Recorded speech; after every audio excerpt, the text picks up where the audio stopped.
by name Swim. Safe Water International Ministries. The ministry that works with water. Hii huduma nilianza kufanya nao tangu mwaka 2007. We started this ministry 2007. Ilikuja kwa sababu ya shida ambayo ilitupata katika community yetu. This ministry started because of a problem issues of water in our community. Watu walipoteza maisha kwa sababu ya kukunywa maji chafu. People lost their life because of drinking that water. Maji ilikuwa tu safi, ukiona kwa kikombe ilikuwa safi. As you see water in the glass, you can say that it's clean water. Lakini ukiingia ndani kuna bakteria ambaye iko ndani ambaye inatuumiza. But when you see inside, people are down there. Inside, You've started and you've not called everyone.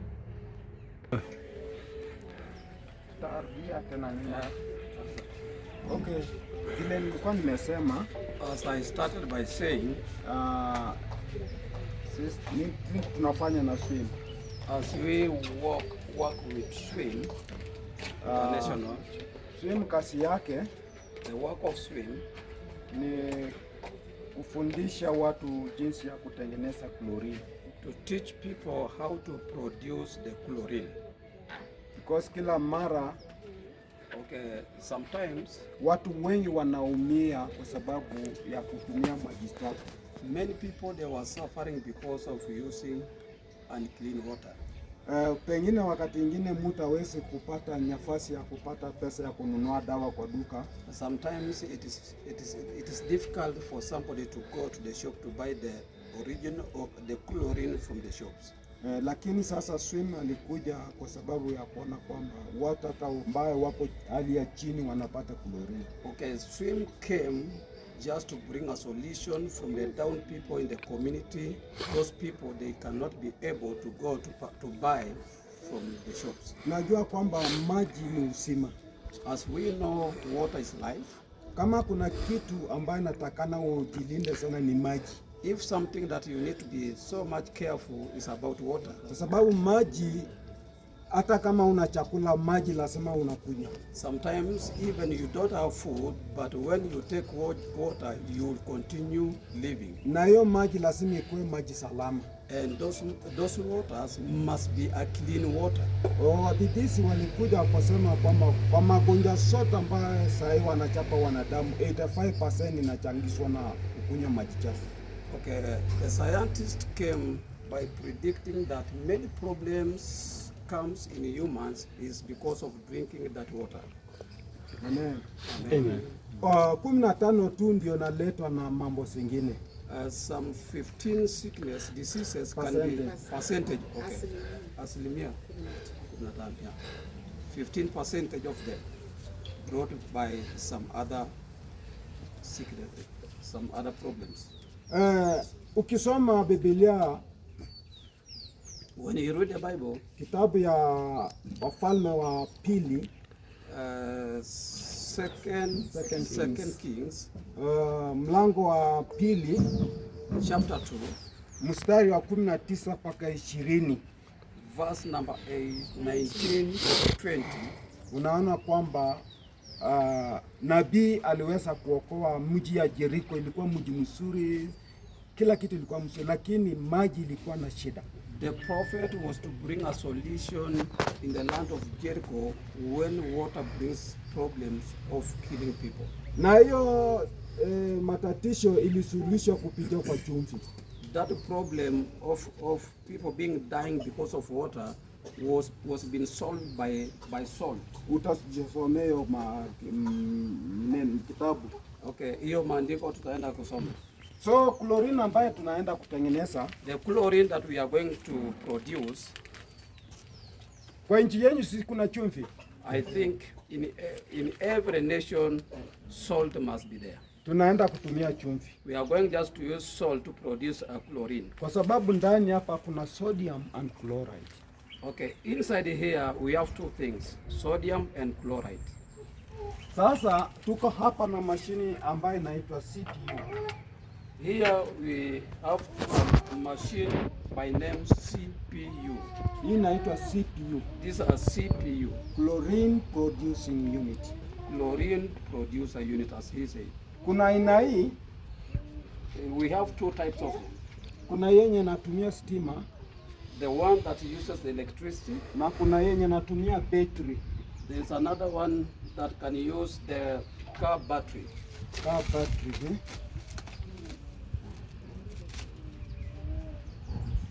Ukiwa na battery, If you have a car battery, 12 volts, 12 volts, una connect to negative to negative, positive to positive. then you took it and you connect positive to positive, negative to negative. Alafu unatoa chumvi, unaweka kifuniko tatu, unaweka maji hapa 5 ml, kifuniko tatu. Then you took salt, you just put salt here 3 times. Alafu una shake.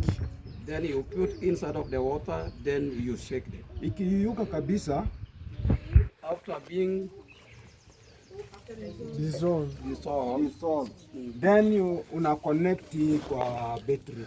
then you connect, Utaunganisha kwa battery. you will connect it to the battery. Alafu unapitisha hii mara 5. Then you just put here, you just process 3 times. 5 times. Ukimaliza mara 5 tayari umepata dawa. Then after that process 5 times, already you have gotten your chlorine. The second step, Hatua ya pili, unatibu sasa maji. then you start healing your water. Sasa ukishatibu maji, After treating your water, lazima utapima kiwango ya maji, kiwango ya dawa ambayo imekuwa kwa maji.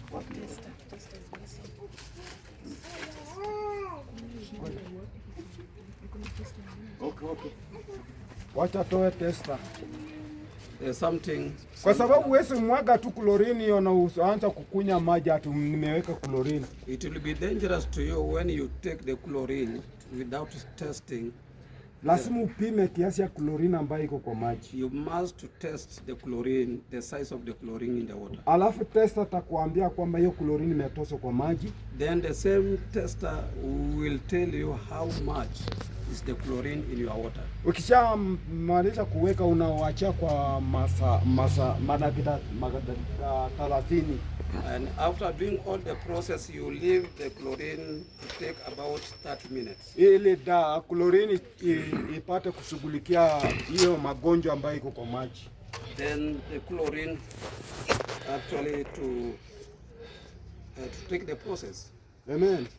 Alafu unaanza kutumia maji. Then you will start drinking your water. So you use this to measure the chlorine This is the tester. tester. This is a tester.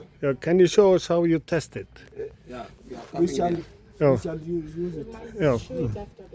Yeah. Oh, okay. It is just a process here. So I'm just briefing. Yeah, just a brief.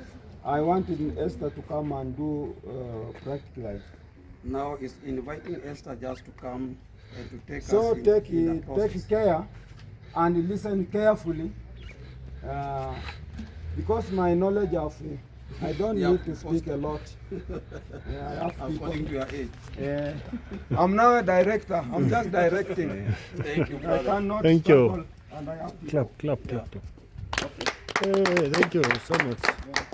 Yeah, so as you've heard, this was the first gadget that, this is the first gadget, the type of the first gadget that came in Kenya. That was in the year of 2007. And now, from there, we've developed a swim. We've gone to that level of now having the other gadgets like this one, which can Ile produce. ni ya mwanzo, wakati wa mwanzo ilipokuja. Sasa wanaendelea na kufanya nini? Na kuendeleza maarifa, inaendelea na kubunika. Yeah. So this gadget is just same as this one, as you can see. Hii ni sawa tu na hii. Yeah. Hakuna utofauti. The only difference is this one uses battery Utofauti tu, hii inatumia battery. and this one uses power supply, which Hii is electricity. inatumia umeme. Yeah. And when you are making chlorine, Wakati unapotengeneza chlorine, there are things you have to put into consideration. Kuna vitu unastahili uweke katika muunganisho ya kuelewa. The amount of chlorine that you want to produce, Kiwango cha hiyo chlorine ambayo unataka kutoa, it depends with the amount of salt that you have inategemea na kiwango cha chumvi ambayo ulio nayo, and the amount of water that you have. na pia kiwango cha maji ambayo ulio nayo. And to have that quality chlorine of a good strength, Na kupatikana asili ya ile chlorine iliyo na nguvu, you must have a battery of 12 voltage. lazima uwe na battery ambayo iko na kiwango cha hiyo 12 ya Yeah, so it doesn't matter, a battery is not a battery but 12 voltage. na haijalishi ya kwamba kiwango cha battery, lakini uwezo ya battery.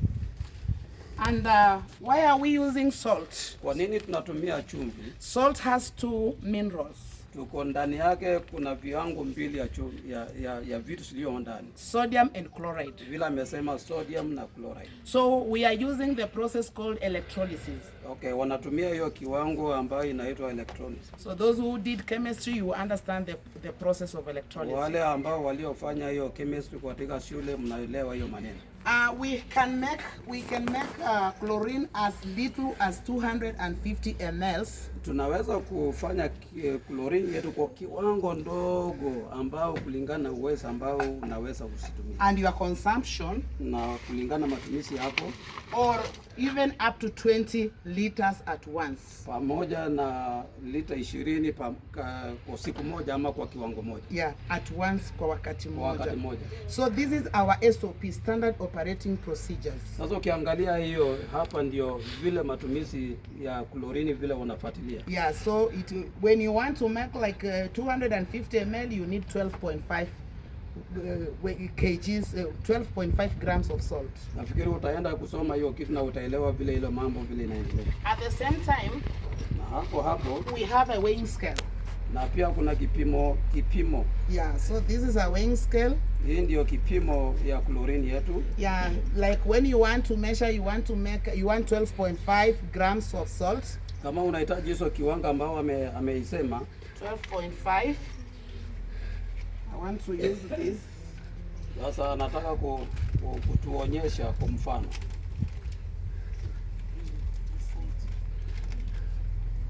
Anachota chumvi kwa ile kiwango ambayo inatakikana. Yeah. So 12.5, you may not know what is 12.5 at home. In the community, we tell them use the normal cup. Okay, sasa zingine unaweza kukosea kutumia hiyo kipimo vizuri, lakini kuna ile ya kawaida kulingana na masinani. Yeah, so once you now use this as a hook. Sasa tunaweka kwa latiri, tunataka tujue Yeah. hiyo kiwango. And you can see it moving. Ndio hiyo kiwango ndio hii inapita. Yeah, so you look. Sasa unaona vile inaendelea haka. Sasa unaangalia like this haka. one is 10. You can see Unaona vile hiyo it kiwango is 10 grams, so you add a little. Hiyo ndio latiri. Ile kila kitu inakuanga na malatiri. Yeah. Hata nyama. Yeah, even when you are cooking in the kitchen. Yeah, you must lazima uelewe kiwango ya mafuta na chumvi. Natakana hata wakati tunapika mboga tujue jinsi ya kupima chumvi ya kutosha. Tusaidia hii mashini tuwe nayo jikoni. Women are good at measuring even without the weighing scale. When it comes to cooking. Pasipo kiwango cha latiri kuwepo. Yeah, now like this it's 12. Sasa kama hiyo ni ile 12 vile. So any chlorine below 1 liter, we use 5 passes, as Bishop had said. Chlorine yote chini ya lita moja inatumika kwa 5 passes mara tano. Mara tano. Hiyo ni mara ngapi? Hatujaanza. Hatujaanza.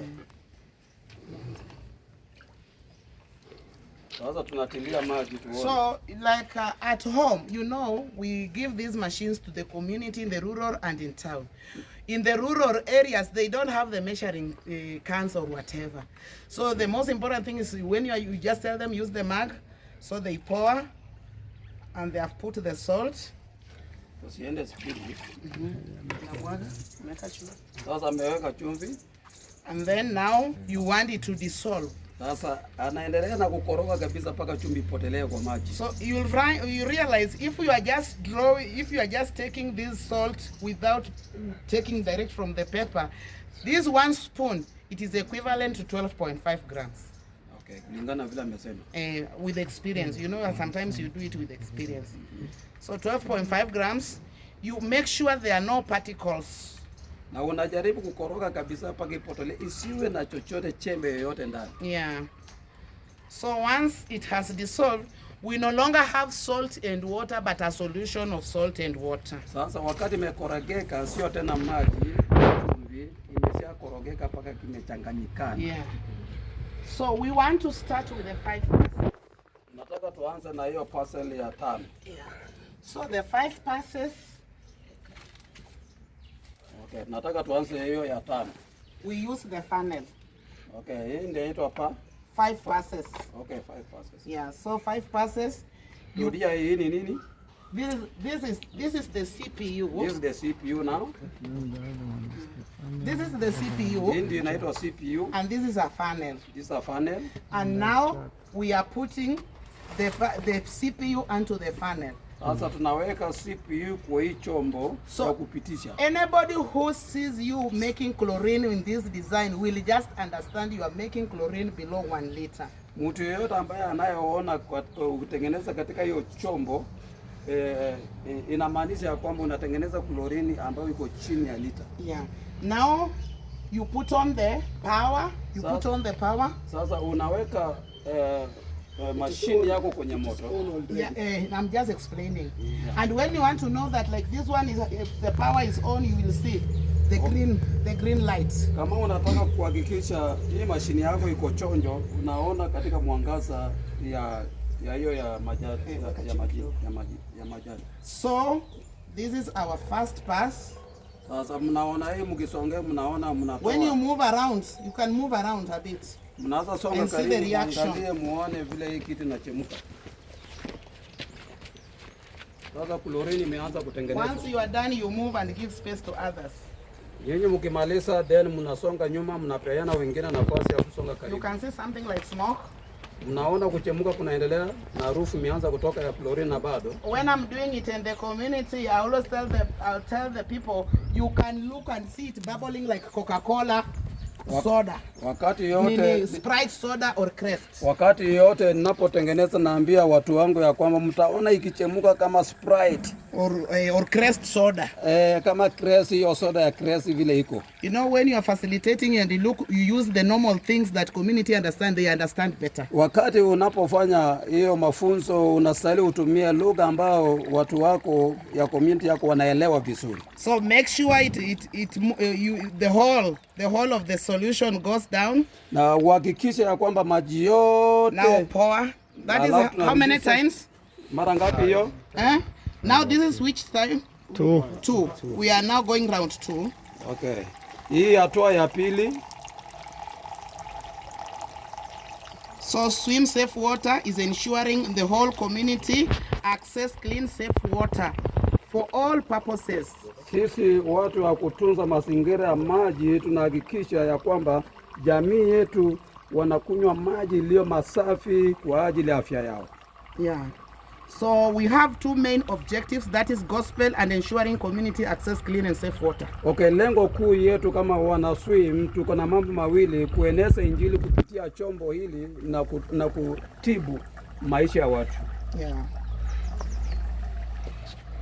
So those near you can even feel the smell. Wale wako karibu mmeanza kugusia harufu ya chlorine imeanza kutapakaa mahali popote hapo. Na mjue tunaeneza injili na tunatibu mwili ya mtu. 2 things, yeah. Spiritual and now that is third round. Hii kitu imekuja sana.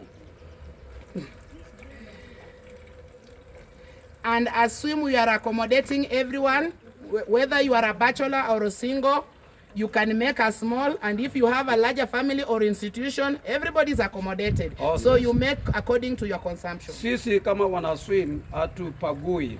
Hata kama wewe ni mtu mmoja kwa nyumba ama watu wawili ama familia, tunakupatia dawa kulingana na uwezo. Yeah. And we took this sample to Kenya Bureau of Standards. Tulichukua ili ikafanywa uchunguzi. And it was confirmed fit for consumption. Na ilithibitishwa na wachunguzi ya kwamba hii yetu iko sawa katika matumizi ya mwanadamu. Now we are now having the 4th round. Sasa tunatoka hapo tunaingia katika hatua ya 4. We call it 4th pass. Hiyo ndio inaitwa hivyo.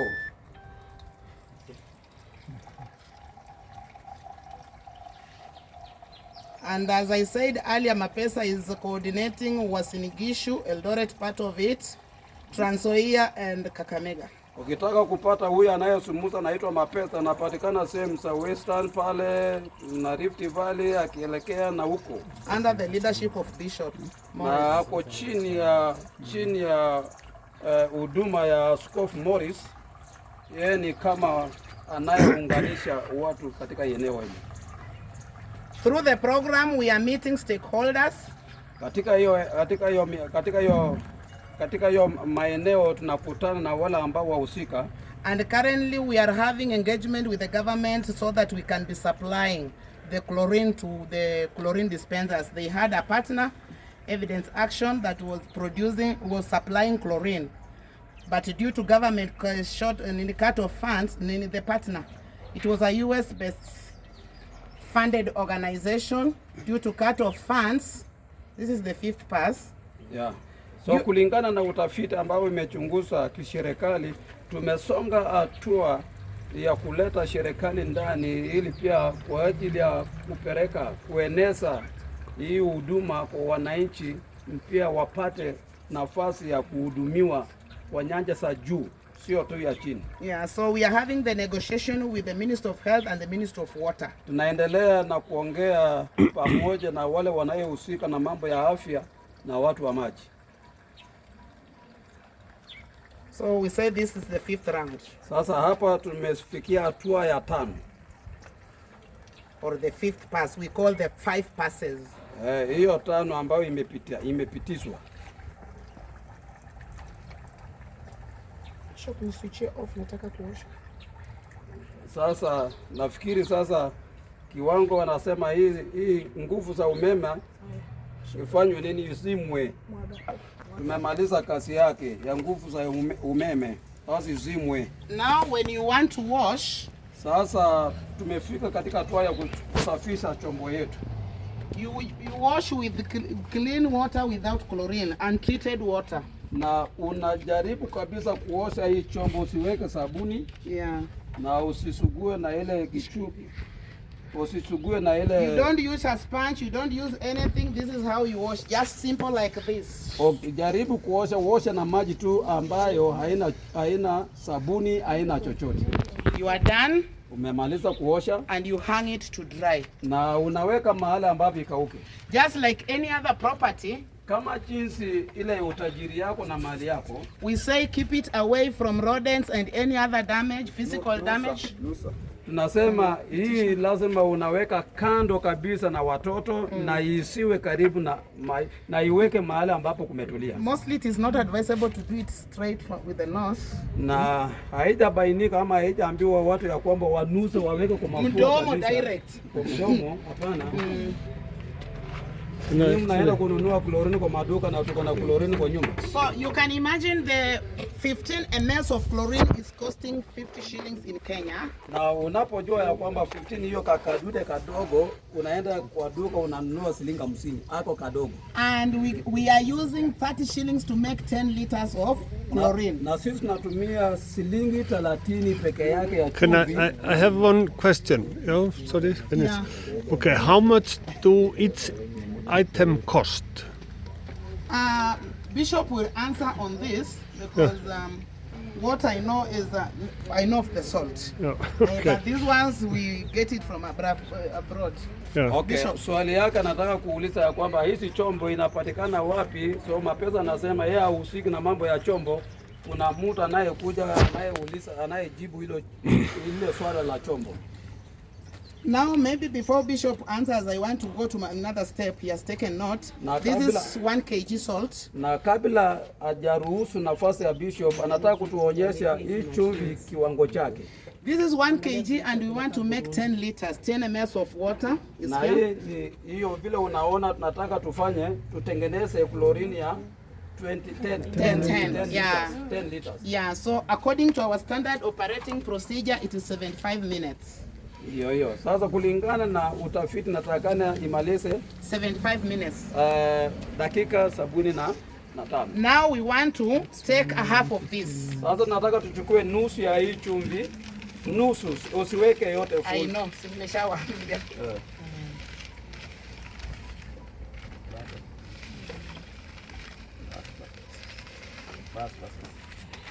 Okay. Ameshakata mfuko nusu. Now come. Sasa kuja. Koroga.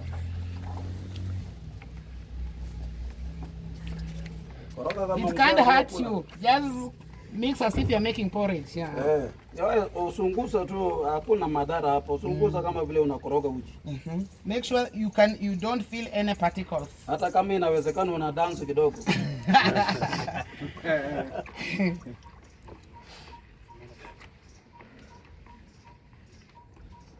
I have a question.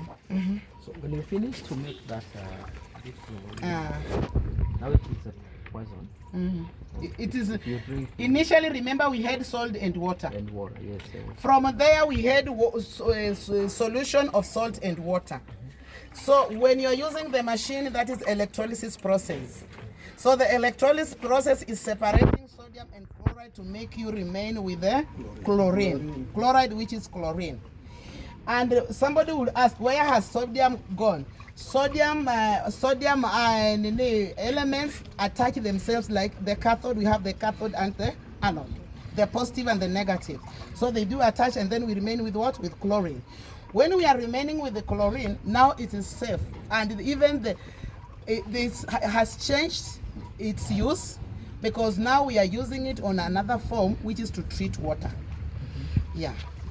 It is no longer salt, and we are not saying it is a poison. It is not a poison because we are using it now to treat water, to make water safe for you. We have water is contaminated. We have stormy water that is entering into our water sources. Translate.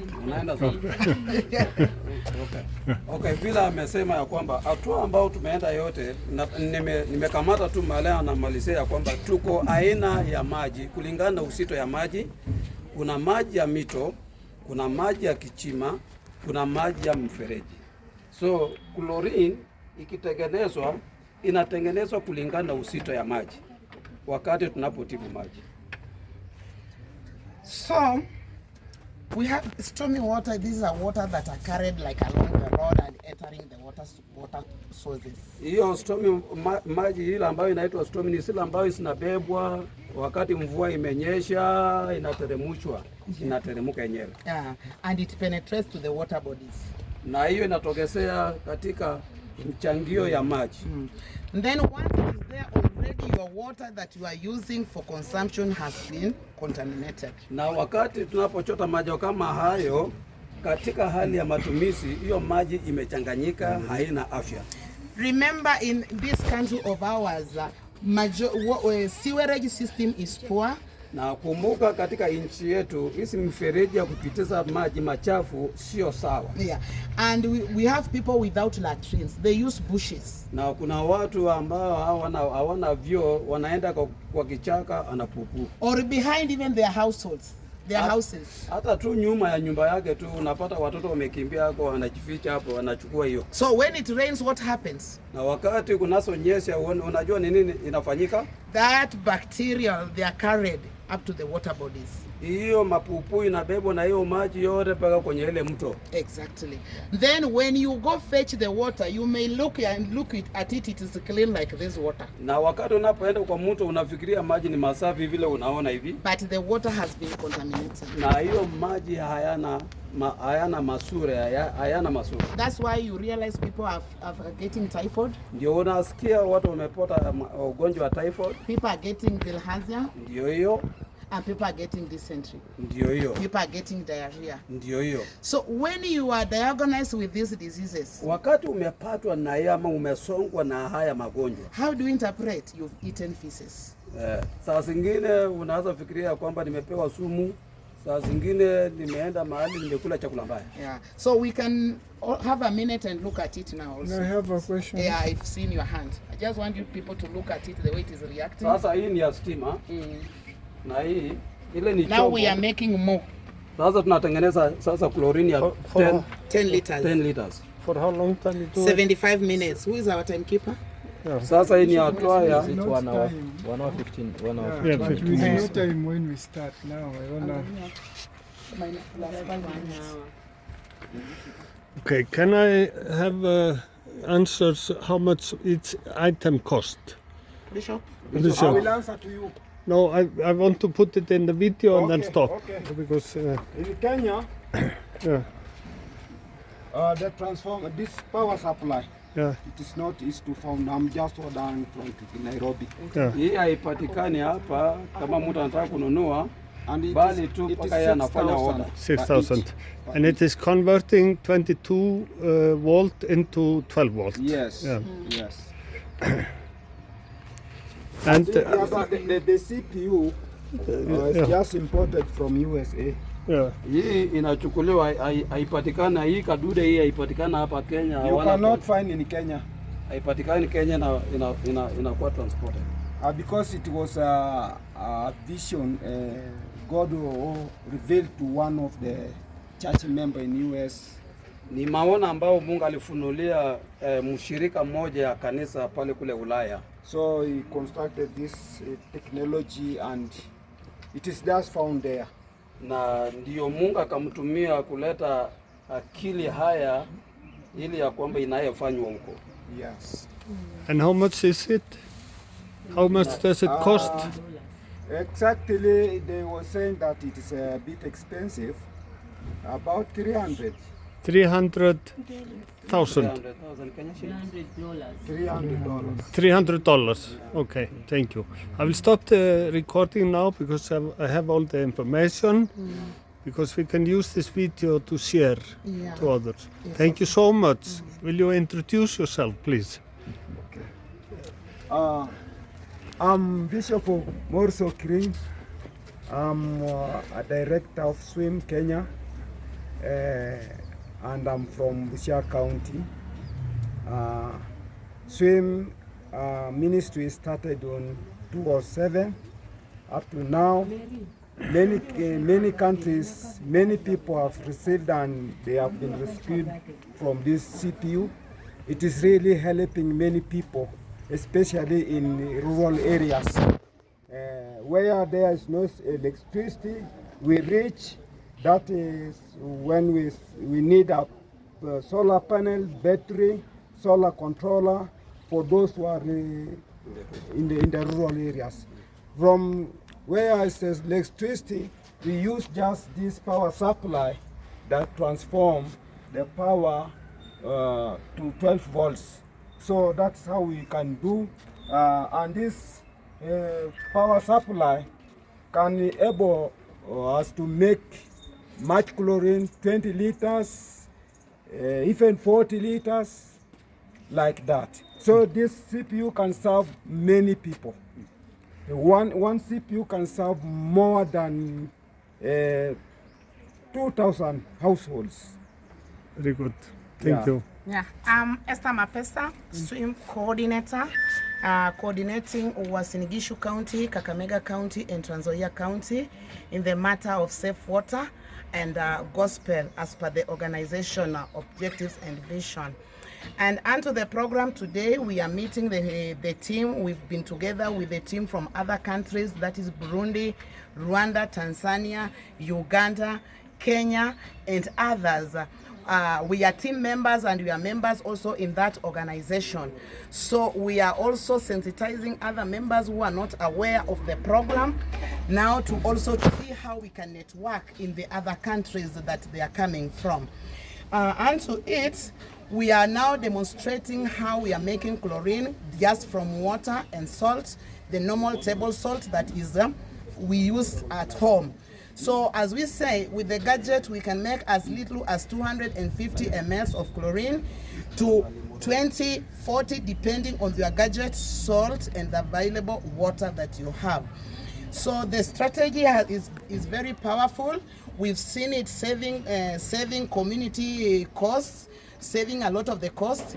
Initially, we had so many cases of typhoid, diarrhea, dysentery, amoeba, and normal diarrhea cases, but right now in the areas that we have reached, such cases have reduced, have really much reduced. And we are also collaborating with the religious institutions, with the government, Ministry of Health, and Ministry of Water, among other organizations and stakeholders. So we are.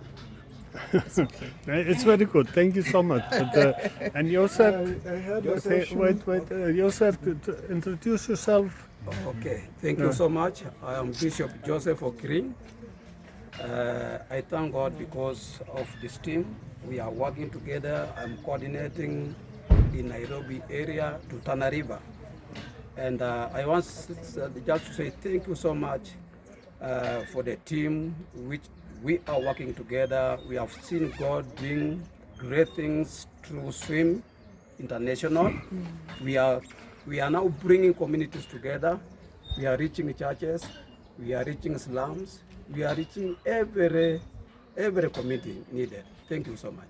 Thank you so much. Thank you. Give them a good clap.